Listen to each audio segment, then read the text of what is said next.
La liste Besoin d'Europe, sur laquelle je suis candidat, est la seule liste qui défend un projet clairement pro-européen.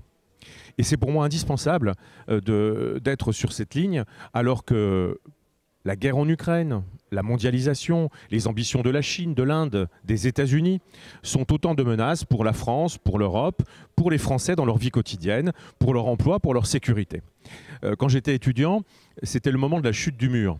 C'était le moment de la libération de toutes ces anciennes démocraties dites populaires qui étaient des satellites de l'Union soviétique. Et face à ce moment difficile, rappelez-vous, avec la guerre dans l'ex-Yougoslavie, la solution des Européens, la solution de Jacques Delors notamment, ça a été de faire à l'Europe un grand bond en avant. L'euro, l'ouverture aux pays d'Europe centrale et orientale, la volonté de réaliser l'espace Schengen, de développer entre nous une sécurité intérieure de nos frontières, la volonté aussi d'aller vers l'Europe sociale et d'ouvrir des chantiers de coopération avec le Sud et de formation de notre jeunesse avec Erasmus. Et bien aujourd'hui, l'Europe est face au même défi qu'au lendemain de la chute du mur de Berlin. Si elle n'avance pas, si elle ne grandit pas, elle peut être emportée, elle peut être balayée. Et la volonté de la liste Besoin d'Europe, c'est évidemment que l'Europe soit active dans les 5 ans qui viennent, ambitieuse, sur les grands défis qui sont face à nous. Ces grands défis sont au nombre de 4. D'abord, évidemment, la défense. Nous avons besoin, alors que la guerre sévit en Ukraine et face à l'agression russe, d'une politique européenne de l'armement. Nous avons besoin que chaque pays européen fasse un effort important pour sa défense, comme c'est le cas en France, comme c'est le cas en Pologne. Nous avons besoin que nos armées européennes se coordonnent entre elles pour être en mesure de résister, bien sûr, à une agression russe, mais surtout pour être dissuasive et pour pouvoir appuyer pleinement l'Ukraine et la soutenir vers sa victoire. Le deuxième grand sujet, c'est évidemment l'écologie. La guerre en Ukraine n'a pas fait oublier le défi climatique, l'adaptation au changement climatique, la volonté de décarboner nos économies, nos vies quotidiennes reste une priorité. L'Europe doit trouver les moyens d'accélérer, de mettre en œuvre le fameux pacte vert qui permet, je le rappelle, de développer les énergies renouvelables, de développer le nucléaire, qui permet d'aller vers les véhicules propres électriques. Nous en voulons 10 millions en 5 ans. Et puis d'avoir des projets de plus long terme, comme par exemple être le continent qui va développer en premier un avion vert qui fonctionne à l'hydrogène. Pour tout ça, pour tous ces défis qui percutent notre industrie, nous voulons bien au contraire non pas multiplier les règles, mais nous voulons multiplier les facilités, multiplier l'innovation, multiplier les emplois. Et c'est ce que nous appelons le plan de l'or, 1000 milliards de fonds publics et privés qui ont pour but de soutenir l'ensemble des investissements sur les sujets de l'écologie, de l'alimentation, de l'énergie et des transports. Ces 1000 milliards de fonds publics et privés permettront la création d'un livret d'épargne européen, permettront surtout, et c'est je pense l'essentiel, de relancer aussi les politiques de formation. Nous voulons que ce soit l'occasion d'accélérer l'équivalence des diplômes et des certifications professionnelles en Europe. Et nous voulons aussi que ce grand plan de l'or permette de mettre en place pour tous les Européens travailleurs un compte européen de formation qui vienne compléter les efforts des États. Troisième grand axe qui me paraît important aussi, le quotidien des gens. Nous voulons un plan Marie Curie sur les sujets de santé.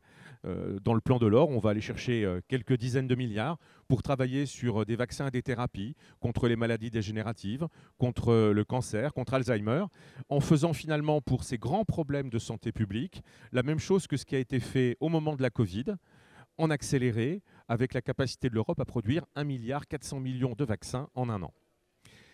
Deuxième sujet du quotidien, toujours sur cette priorité du quotidien des Européens, évidemment la maîtrise de nos frontières pour la plus grande sécurité possible, avec la volonté de passer le nombre de gardes-frontières de 10 000 à 30 000 et de mettre en œuvre le pacte asile et migration que aujourd'hui, seuls en France, les députés Renew, les députés de Besoin d'Europe ont voté. Ni le PS ni LR n'ont voté ce pacte asile et migration alors qu'il a été voté par les groupes socialistes et PPE à l'échelle européenne. Et puis, dernier sujet du quotidien, qui moi me tient à cœur personnellement parce que j'ai toujours travaillé sur ces sujets de formation, c'est évidemment le développement d'Erasmus. Il faut qu'Erasmus permette à des jeunes Européens qui sont en alternance, qui sont en apprentissage, qui sont en début de parcours professionnel, de se former partout en Europe, de circuler en Europe. Il faut qu'Erasmus ne soit pas seulement réservé aux étudiants de licence ou de master, mais profite bien à toute la jeunesse en formation. Et ça, c'est vraiment le pas que nous voulons franchir dans les 5 ans qui viennent. Enfin, après la défense, après la transition écologique et le pacte vert, après le quotidien des Européens, évidemment, un quatrième sujet qui pour nous est fondamental, c'est de rendre l'Europe plus efficace. 3 mesures principales. 1, doter l'Europe de ressources, doter l'Europe de recettes pour son budget, afin qu'elle puisse financer toutes ces politiques nouvelles. C'est principalement le développement de la taxe carbone aux frontières de l'Europe qui va permettre de trouver ces ressources. Nous voulons évidemment que tous les produits importés qui ne respectent pas les mêmes contraintes environnementales et écologiques que les produits européens soient taxés à l'entrée en Europe. Cette taxe, elle a été mise en place pour quelques produits. Nous voulons la généraliser dans les 5 ans qui viennent et ça doit être pour nous évidemment l'occasion de trouver des ressources pour le budget européen. On peut aussi imaginer que le développement de la taxation des GAFA et de la taxation des transactions financières soit affecté au budget européen et permettent là aussi de trouver les moyens de politiques publiques ambitieuses. Deuxième sujet pour simplifier l'Europe, la règle une adoption, une suppression. L'idée, c'est qu'à partir de 2024, le Parlement européen, le Conseil et la Commission fassent l'effort à chaque fois qu'une nouvelle directive ou qu'un nouveau règlement, bref, qu'une nouvelle loi européenne est adoptée, d'en supprimer une existante pour que la réglementation européenne, elle aussi, se simplifie. Et puis le troisième sujet, c'est évidemment le développement du vote à la majorité qualifiée. Comment imaginer avancer, par exemple, sur l'harmonisation fiscale si les sujets fiscaux continuent d'être délibérés à l'unanimité et si un seul État suffit à tout bloquer? Nous souhaitons que sur plus de sujets, l'Europe travaille et vote à la majorité.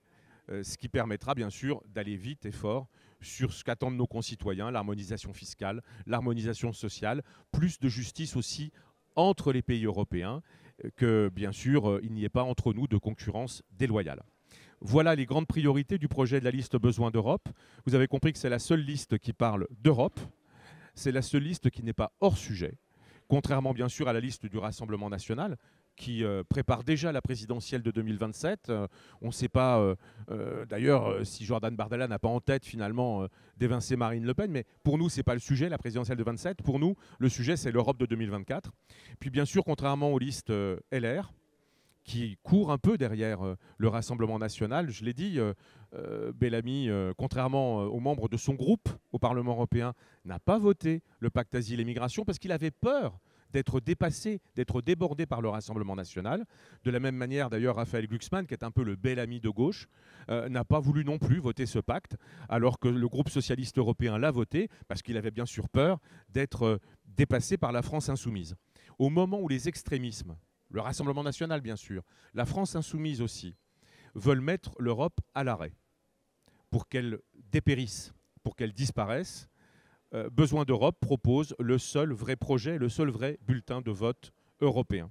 C'est la raison pour laquelle, avec ferveur, avec cœur, je vous dis d'abord qu'une élection pour l'Europe tous les 5 ans, ça ne se laisse pas passer, il faut aller voter le 9 juin.